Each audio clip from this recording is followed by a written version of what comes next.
Supersonic plane उड़ाने वाला पहला पायलट,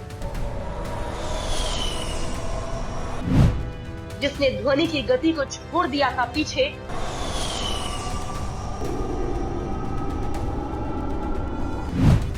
जिसने पहली बार ध्वनि की गति से उड़ाया था विमान। आज का दिन इतिहास के पन्नों में दुनिया को एक नई रफ्तार देने के लिए याद किया जाता है।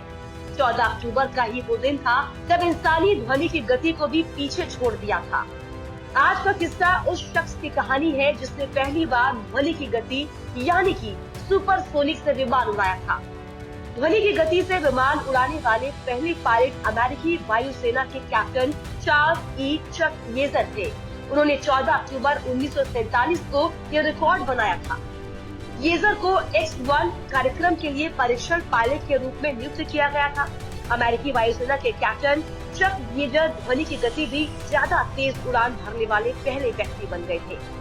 1923 में मायरा, वेस्ट वर्जीनिया में जन्मे येजर द्वितीय विश्व युद्ध के दौरान एक फाइटर प्लेन उड़ाने वाले पायलट थे। उन्होंने यूरोप के ऊपर 64 मिशनों पर उड़ान भरी थी। उन्होंने 13 जर्मन विमानों को मार गिराया। खुद उनका भी विमान फ्रांस के ऊपर मार गिराया गया था, लेकिन वे पकड़े जाने से बच गए थे। उस समय ध्वनि से तेज गति से विमान चलाना था असंभव। युद्ध के बाद वे उन कई स्वयंसेवकों में से थे जिन्हें सुपरसोनिक उड़ान की संभावना का पता लगाने के लिए बेल एयरक्राफ्ट कंपनी की ओर से निर्मित प्रायोगिक X-1 रॉकेट विमान की परीक्षण उड़ान के लिए चुना गया था। कई सालों तक कई विमान चालकों का ये मानना था कि मनुष्य ध्वनि की गति से ज्यादा तेज उड़ान भरने के लिए नहीं बना है। उन्होंने ये सिद्धांत बनाया कि ट्रांसोनिक ड्रैग राइज किसी भी विमान को टुकड़े टुकड़े कर देगा। 14 अक्टूबर को बना एक नया रिकॉर्ड। 14 अक्टूबर 1947 को ये सब बदल गया जब येजर ने दक्षिणी कैलिफोर्निया में रोजर्स ड्राई लेक के ऊपर X-1 उड़ाया। X-1 को B-29 विमान की ओर से 25,000 फीट की ऊंचाई तक उड़ाया गया और फिर बम्बे के माध्यम से छोड़ा गया, जो कि 40,000 फीट की ऊंचाई तक पहुंचा। 662 मील प्रति घंटे उस ऊंचाई पर ध्वनि अप्रोच यानी कि ज्यादा की गति से उड़ा। रॉकेट विमान, जिसका नाम ग्लैमरस ग्लेनिस येजर की पत्नी के नाम पर रखा गया था, इसको पतले बिना ढके पंखों को एक सुव्यवस्थित धड़ के साथ डिजाइन किया गया था, जिसे 50 कैलिबर बुलेट के मॉडल पर बनाया गया था। उड़ान की रिपोर्ट दिसंबर 1947 में प्रेस में लीक हो गई, लेकिन परियोजना की गोपनीयता के कारण बेल और येजर की उपलब्धि की आधिकारिक पुष्टि जून 1948 तक नहीं की गई।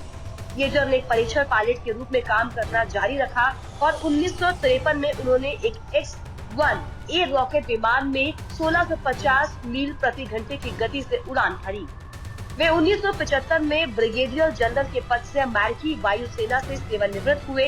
येजर का 7 दिसंबर 2020 को 97 साल की आयु में निधन हो गया। इसके अलावा 14 अक्टूबर की कई और भी महत्वपूर्ण घटनाएं हैं, जिसमें आज ही के दिन 1066 में हेस्टिंग्स के निकट विलियम के नेतृत्व में नॉर्मन सेना ने इंग्लैंड को हराया और वहां के राजा हेराल्ड द्वितीय की हत्या कर दी।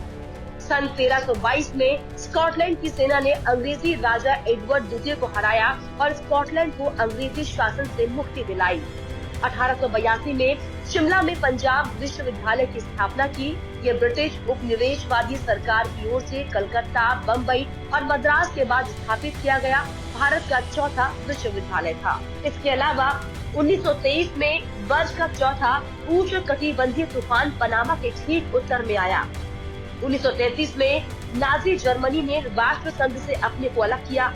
1956 डॉक्टर भीमराव अंबेडकर ने अपने 5 लाख अनुयायियों के साथ नागपुर में बौद्ध धर्म स्वीकार किया और अपने समर्थकों को 22 बौद्ध प्रतिज्ञाओं का अनुसरण करने की सलाह दी। इसके अलावा 1964 में अमेरिकी मानवाधिकारों के नेता मार्टिन लूथर किंग को शांति का नोबेल पुरस्कार दिया गया था। Bureau report, daily 24 Bharat.